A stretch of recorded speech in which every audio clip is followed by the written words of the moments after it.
ہم غریب ہیں تو کیا ہوا؟ میرے آقا نے غربت کے فضائل بیان نہیں فرمائے؟ میرے آقا نے اس کو کہہ دیا تھا کہ جو غریب ہوگا وہ امیر سے 500 سال پہلے جنت میں چلا جائے گا۔ میرے آقا فرماتے دین اسلام ہوگا تو غریب میں ہوگا۔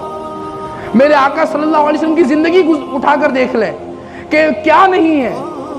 میرے آقا فرماتے ہیں یا عائشہ لو سارت معی جبل الذھب، اے عائشہ اگر میں چاہوں تو یہ سونے کے پہاڑ میرے پیچھے چلے، لیکن حال یہ ہے کہ کھاتے ہیں کیا؟ سوکھی روٹی، حال یہ ہے کہ کھجور، حال یہ ہے کہ شہد، حال یہ ہے کہ ککری، حال یہ ہے کہ دودھ بھی پیتے ہیں تو اس میں پانی ملا کر، حال یہ ہے دو جہاں کا سلطان ہو۔ اسی لیے میرے اعلیٰ حضرت کہتے ہیں کہ کیا کہتے ہیں میرے اعلیٰ حضرت کہ مالک و کونین ہے گو پاس رکھتے کچھ نہیں، دو جہاں کے خزانے ہیں ان کے خالی ہاتھ میں۔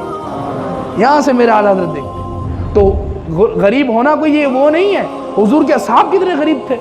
مولا علی جن کی نام پر ہم کھا رہے ہیں، جن کے صدقہ کھا رہے ہیں، مولا علی کی زندگی گزار کر دیکھ لو ذرا پڑھ کر، حضرت فاطمہ الزہرا کی زندگی پڑھ لو، امام حسن حسین کی زندگی پڑھ لو، کتنی غربت والی زندگی گزاری، کرب و بلا کے اندر حال کیا ہوا، کھانے کو نہیں پینے کو نہیں، لیکن اسلام سے پیچھے نہیں آئے۔ آج میں ان لوگوں کو کہتا ہوں، پاکستان کے اندر میں صاحب اختیار لوگ ہوتے ہیں، جب میری تقریر میں ان کو بھی مخاطب کر کے کہہ دیتا ہوں کہ جو پاکستان کے اندر رہ کر، ایٹمی پاور ملک کے اندر رہ کر، اسلامی ملک کے اندر رہ کر جو اپنے عقائد کو بدل دیتے ہیں، جو اپنے نظریات کو بدل دیتے ہیں، تو لاکھ سلام کے مستحق وہ برما کے مسلمان ہے جو اتنا ظلم و ستم بھی سہے، اپنی عورتوں کے پستانوں کو کاٹ کر وہ لوگ بت مذہب والے کباب بناتے ہیں، کباب بنا کر کھاتے ہیں، مسلمانوں کے بچوں کو جلتے ہوئے تیل کے اندر ڈال دیتے ہیں۔ وہی لوگ اگر مسجد سے باہر نکلے تو گولیاں چلا کر مار دیتے ہیں۔ جب یمن کی بات ہو تو یمن کے اندر بمباری ہو،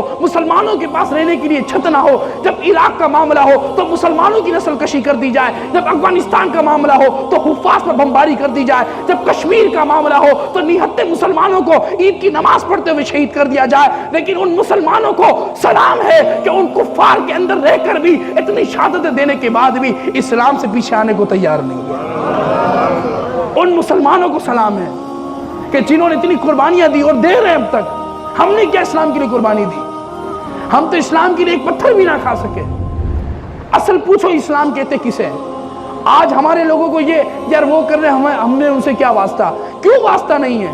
کیونکہ گلستہ ہمارا اجڑ رہا ہے، آگ ہمارے گھر کو لگ رہی ہے۔ اگر ہمیں واسطہ نہ ہو تو پھر واسطہ کسے ہوگا؟